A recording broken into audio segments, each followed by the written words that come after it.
What's up, guys? Sub-Zeric here, back for another VOD review. Today, we are doing a VOD review of K3 himself. Soju was streaming a bit this morning and played some cool games. I wanted to VOD review one of them, especially because it's kind of a weird start, right? This is a Wandering Trainers game. We had Executioner, Strategist, Golden Ox. So, I mean, just from the start, you could say, we could play a Golden Ox game. A lot of people, especially last patch, really excited about 6 Golden Ox, but it's been nerfed this patch, so it's not as good. I think probably the obvious line here would actually be like Street Demon and more of like a Street Demon Rengar reroll setup, because you have the Strategist +1 and the Executioner +1 for that.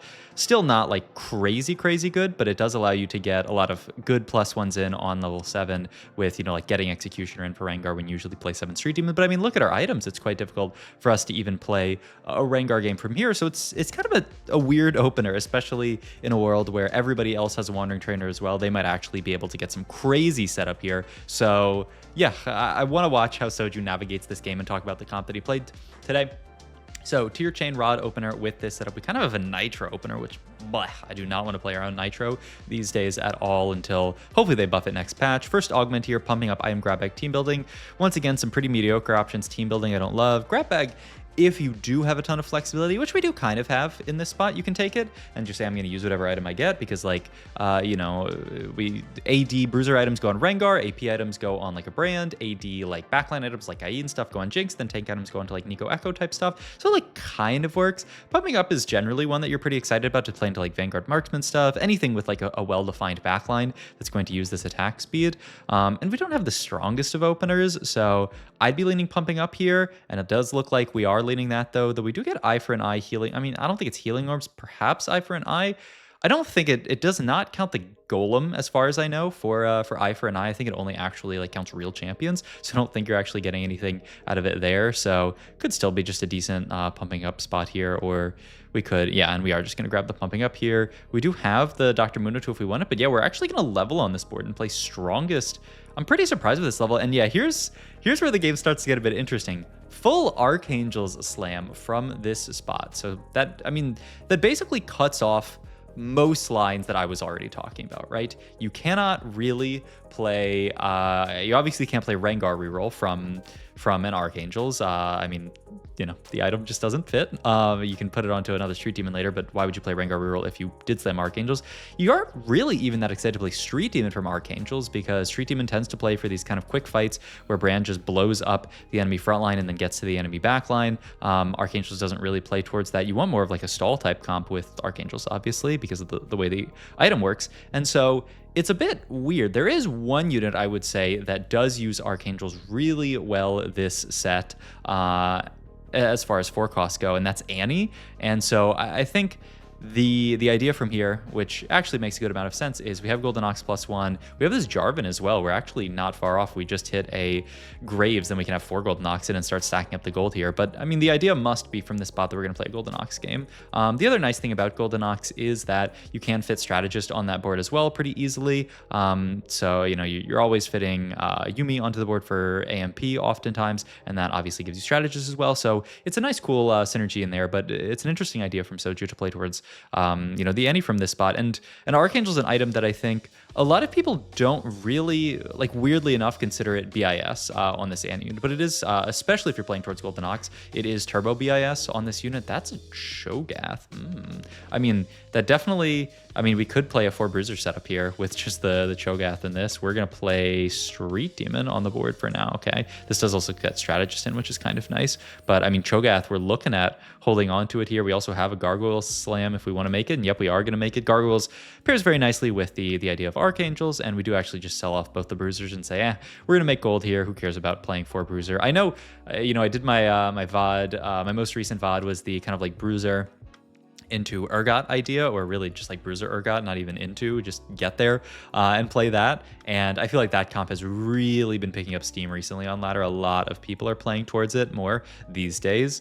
You can also kind of see a little bit more towards the idea of what Soju wants to play towards this game and what he's holding on to. Yeah, he sells off the Jarvan and holds off the Nidalee here. So you can kind of see him showing his hand a little bit. This isn't even, we're not even excited to play towards the 6 Golden Ox. The thing we are most excited to play towards this game is a vertical AMP here with Annie, because you can fit Golden Ox in and once again Strategist in very easily with a vertical AMP board. I would say this is probably the most underplayed 4-cost line this patch. I almost never see people playing around this vertical AMP setup, but it is really, really solid. This Annie unit just outputs a ton of damage on level 8. Obviously, you can play the reroll version, as I've talked about before. I did a VOD review of that, where you can play around Nefiri plus Yuumi in the reroll, usually pushing level 7 and playing for that. But this isn't really going to be that. This is going to be more of like a fast 8 AMP game where we just play around the Annie as our main carry, and then eventually the Samira once we make it to level 9, which I love this version of the comp. We are also slam-wise here going to make the Gargoyle or Guard Breaker instead of the Warmogs here. Warmogs pairs really nicely with Gargoyle, so I was looking at it. I think he makes it, 1, because it's just a solid item, and 2, it leaves this belt open for other things like Heal Cut. Now we still have like Morello or Sunfire open as options, whereas obviously had we made Warmogs, we wouldn't have that open, so I could see it. And, you know, Guardbreaker, just a solid item on a unit like Annie that's hitting multiple targets. And, you know, I guess if like Tibbers is doing damage, that procs Guardbreaker as well in a kind of weird way. All right, second augment here, all the Chimmers Bronze for Life Tower Defense. Bronze for Life tends to be pretty bad in comp, like in this comp specifically, just because you're going pretty vertical into AMP and into Strategist, so there's not really much Bronze for Life value to get. All the Chimmers obviously not very good at 3-2, and then Tower Defense also not very good. I mean, you have a chance to high roll something. I don't know, you get a Golden Ox or a Strategist or something, you'd feel really good, but basically everything else would be bad. You can't even, you can't get AMP. Replication, I was looking at that just as an option towards getting towards like blue buff. You know, take tiers, you get blue buff and redemption, but he actually, I'm pretty surprised, he pretty quickly rolls over it. Yeah, I mean, Rod wouldn't be too bad either, Death Cap, but no, I mean, he doesn't want it. He does pick up Pandora's as an option. Little Buddies is actually pretty solid here. Yeah, Little Buddies seems great here. Wow. Not only is going to get later because you have very easily, you're going to fit Nidalee, Nefiri, and Echo onto this board. So that's 3 Little Buddies very easily, and you're buffing a lot of 4-cost Nico, Annie, and Samira. But also, it's getting value immediately. Usually the big problem with this Little Buddies augment is that it's 3-2, you usually don't have a 4-cost. But we actually do have a 4-cost, we hit this Vex. So now, yeah, we get to continue our win streak with Little Buddies, which is so rare. And yeah, he's going to team planner, or he's not going to team planner. I thought he was going to team planner out the board for a second, but then okay, he will. Okay, so yeah, Nidalee, Echo, Nefiri, Yuumi, Annie, Nico is pretty standard, and then obviously once you get your 5-cost, you get really excited. Samira, Garen can fit in so many boards these days, and spreading stuff like Golden Ox would be nice. Spreading stuff like Strategist would be nice.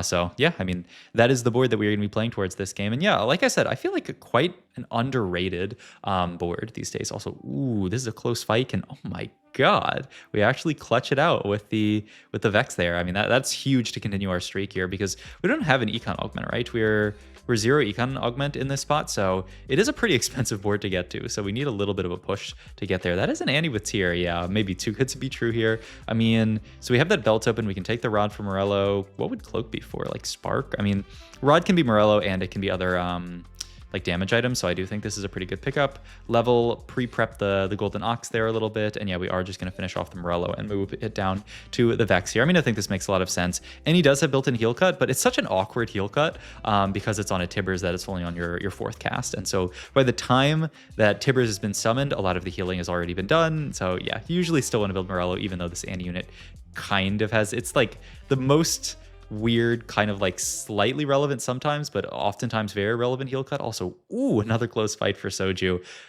Goes to show, I mean, there was a solid level here to, you know, had we not leveled, we would have lost that fight, but it's also a pretty easy level for Soju. I mean, you're still making a ton of gold here. And yeah, we get the Nico in now. So, I mean, hitting the Nico already is nice. I mean, I wish we could actually just play a Vex game from this spot because we already have the Vex, but I do think Annie definitely makes sense as the carry, and that Archangel's so good onto Annie. Usually you're going Archangels and then mana generation, which we don't really have yet. You know, blue buff's still fantastic, Shojin, stuff like that. But we don't have any of that, which is, it'll be interesting here. And this fight, ooh, oh my God. I mean, that's actually 3 fights in a row where if like it's something gone slightly differently, we would have lost that fight, which is crazy. I would, yeah, he doesn't even care about the Cho. I'd hold on to the Cho here just to keep the option open. You know, imagine a world where you roll down, hit Cho 2, and then a random Urgot. You can easily fit that. I think he's thinking that his items aren't very good for it. We don't really have any kind of like Warmogs, Declaw, Redemption, the stuff that's really good onto Cho'Gath. And without those items, Cho feels a bit underwhelming. We get this 9-turn egg, Soju levels here, and he actually makes the call to not roll at all here, which I think makes a lot of sense from the perspective of 9-turn egg. We know that we can actually lost streak this stage and then just cash this egg out. This is also, we've talked a million times about this AMP comp, about how much you need to get to Samira for it to really shine. The Samira, the jump in AMP, you know, each level of adding more AMP usually gives you +1 little credit. What do you call them? But one of the little AMP credits, but going from 4 to 5 gives you 2. So, I mean, not going to misconnection Pandora's, rolling for days lineup. I mean, I don't, wow, I'm surprised he likes this one so much. I mean, they're solid. Rolling for days is a solid augment. Lineup, I think, just is not that great. I mean, I guess you get the dummy, right? I believe it does count the dummy, and so that's the idea. Yeah, that we're gonna get lineup value here, and here's I mean, this part's a bit high roll. I mean, I won't tell you it's not. Samira and Garen there, so we can fit both of these guys already. I mean, just imagine that we rolled a bit and found them and that, you know, something happened. I don't know. But we get to the Samira and the Garen very quickly, which very good for this comp. You remember when I was talking, if you guys watched my last video, about the earlier you get Garen, obviously the better. This gives you time to scale up. I mean, a 4-2 Garen's about as good as it gets. The only thing that we could ask for a little bit more here is like high rolling a Zac, so we could start stacking that up as well. There's Aurora, but I don't know that we're even going to fit her onto this board. We are pre-pumping for Golden Ox value, which is good. But I mean, high roll aside, I do really love the decision by Soju not to roll on 8 here, because this is such a 9-centric comp. We have all these 5 costs that we want to fit. And I mean, what's his reasoning for rolling here? He's 100 HP. He now is the rolling for days rolls, which is going to allow him to roll so much at level 9. And the egg is actually like a really cool kind of tiebreaker in that way, in that we know we have this egg. If we opt to just lose streak this stage, then we can get the egg cash out starting like 5-1, and then we can roll on stage 5 and, you know, feel really good about our spot. We can also then make our decisions about items that we want to slam based off what's in the egg. I'm kind of surprised. It looked like he was looking at tier here. Okay, yeah, I think it has to be tier here. We still have no blue buff for our Annie. We would love a blue buff for our Annie, or even just a something. Strat mod here. I mean, just going to sit onto Samira for now. Yeah, I mean, this is fantastic here, especially with the Strategist Plus on. We already have 3 in, and we still don't have Yuumi yet, so we're probably going to be playing 4 Strategists this game. Maybe 5 if we want to fit in like the Ziggs plus Kobuko kind of idea. I don't know if we're going to be able to fit everything on this board, but that is like one thing that you can certainly play towards.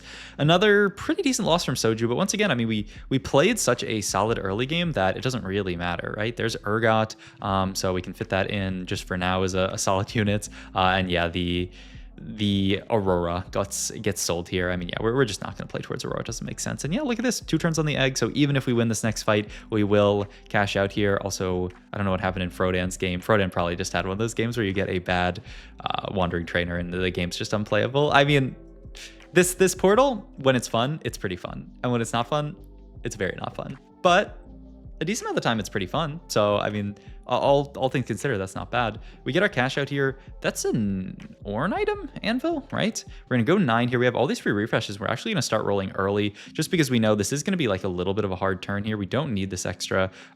See, like we're already getting a little bit dizzy holding on to the cat, but we do sell that. Okay, this is good. But yeah, like this is actually a tough pivot to make. We're gonna pivot into some of our AMPs here. We get Nefiri 2.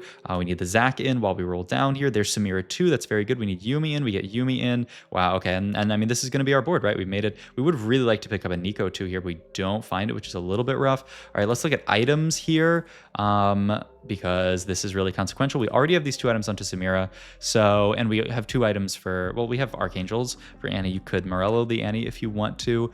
No blue buff. It looked like we were looking at something like an LW. Yeah, I mean, LW is one of Samira's best items, and this leaves tier open for Annie. Probably what it is LW, then Reforged Cloak. Hope that you hit like a blue buff. If not, you can just make Adaptive Helm. And we do still have this this Ornn item, which, I mean, should have been the first thing that we popped here. Ideally, you get like tank item out of this then, but yeah, we're gonna take this, pop Ornn item, Trenchcoat, Prowler's Claw, Silvermere Dawn, Luden's Tempest. Blah.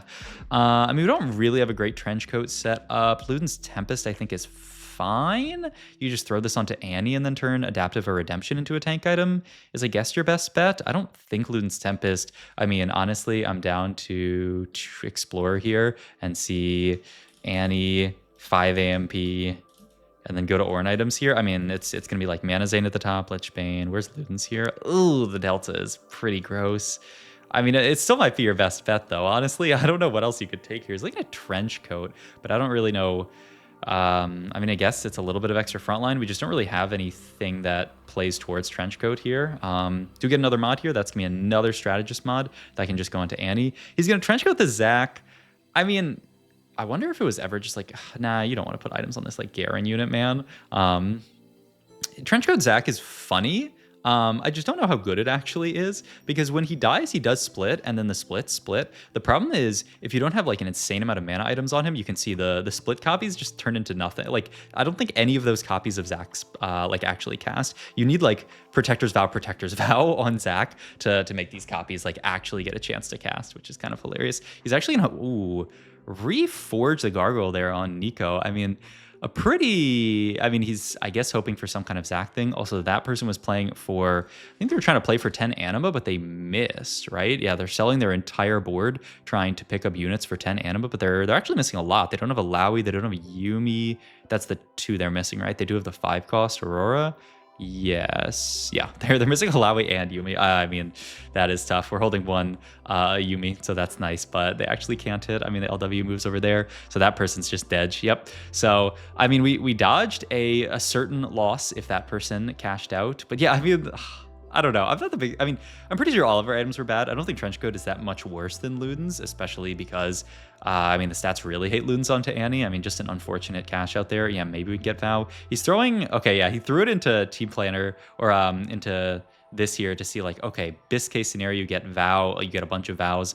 We miss on the Vow, so we're forced now to take Redemption here, which is, I mean, it is a mana item here. So yeah, maybe we can get there towards something. I mean, yeah, and like Vow last item, and maybe the Zac will be casting. But I mean, perhaps once we get to Zac too, the copies will be tanky enough to actually cast, though we're still a ways off of Zac too, right? We only have one Zac at this point. Rotate into this guy who's Anima Squad.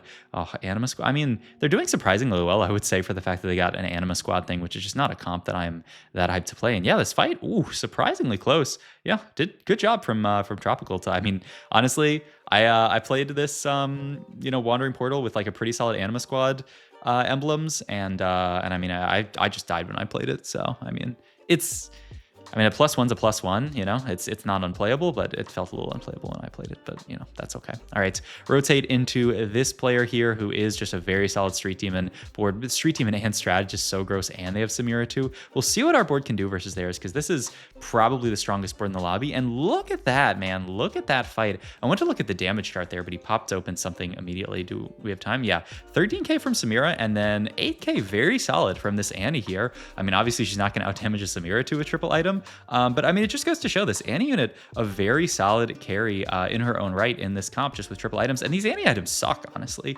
right? I mean, Archangel is great, like we've talked about, and Adaptive pretty good, but the Morello's is really not doing much to add to Annie's damage. I mean, if we had like a triple Bis Annie in the way that we basically have triple Bis onto Samira here, you could actually see a world where this Annie's doing a lot of damage.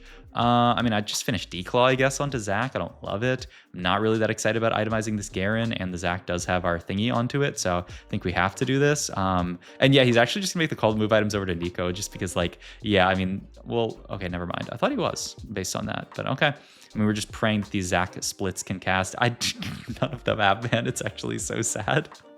Well, we lose this fight to this really strong Street Demon board. I mean, once we get to Zac 2, it'll be pretty good. But yeah, now he does actually move the items over to Nico. He's like, okay. They do need to stay on Nico for now, which, yeah. I mean, until Zac 2, I'm pretty sure this is absolutely necessary.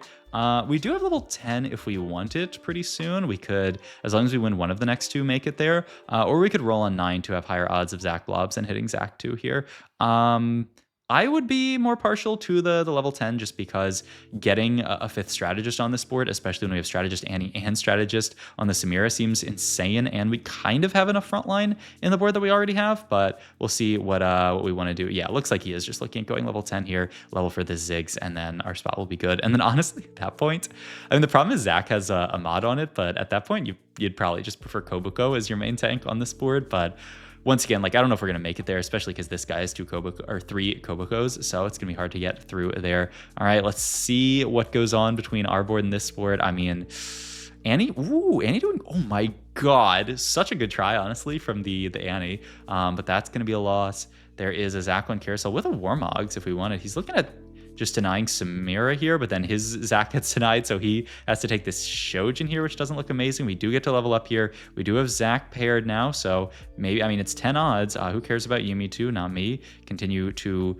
roll here. We're going to move the Shojin down to Annie. Oh, okay, but leave the Morello there just because we want kind of a consistent Morello holder. Okay, I would have been tempted to move Morello over to like Ziggs or somebody, but like I think Soju's idea is that it's just not consistent enough. Like the Ziggs is just going to die to random AoE, and then we're going to have no heal cut, which makes sense. Close fight here. Oh my god, look at that. Annie, most damage in the fight. More damage than the Samira too. Rolling down here, hoping to find Zach too. I mean, you sell this, right?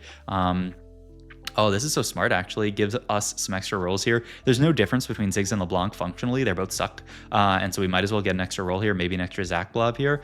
If we win this fight, then we have one more fight probably. And if we lose this fight, obviously we're dead here. I mean, Samira doing a pretty good job here. Our front line is dead immediately. It's all going to be about this next Samira cast, which just clears most of the board, and then Annie clutches out. I mean, this board is so fun to watch, honestly. All right, last mod of the game, probably another strat mod. You can throw that onto, oh, actually, wait, who do you throw this onto? Garen? I mean, I guess the Garen one gets the strat mod. Yeah, not my favorite. Oh, the other thing about LeBlanc is she's a little buddy, so it's just always better, actually, than the Ziggs. So smart plays from Soju. All right, let's roll down here. Hope that we can find a Zach 2. We do actually find it. All right, so time to potentially move items. Yeah, he tried to like pop off the strategist emblem. I don't think that's how it works, but I mean, you know, good try. Maybe it's bugged out. And now we move the items over to Zach, so we'll see 2 more bloblets here. Surely, well, maybe not surely, but hopefully some of these clones can, oh my god, the clones did cast there, and it's huge. It's huge win here. The K-Jump player drops down to 5 HP. The game's still not over yet, but continue to roll down. Okay, I think we've finally made it to the Giga Zach, the Zach that's actually casting with the trench coat, which is, I mean, it's the dream, right? If you can get multiple Zach casts off, you will win the game for free. Moving, yeah, I love this, by the way, moving LeBlanc up, thinking about moving some of this other stuff up, just trying having the lowest chance possible of getting like AoE'd by stuff. I mean, it's just good positioning from Soju here. The Zach casts again coming through. Oh, it's so much CC into the Samira. Ooh, this fight was close, but it's a dub for K3 Soju, playing around this really cool, just like fast 8, fast 9 AMP comp that, yeah, I think is a lot of people when they slam blue buff, they think I can only play Vex, but I mean, Annie, another fantastic comp that you can play for from the blue buff slam, and I mean, Archangel's fantastic, and even, you know, his items, like I said, a little scuffed this game, but we got there and did fantastically. So hope you guys enjoyed this video. If you did, please like, comment, and subscribe. Check my Twitch, my Medify, all my links down below, and I will see you guys in the next video. Thanks for watching.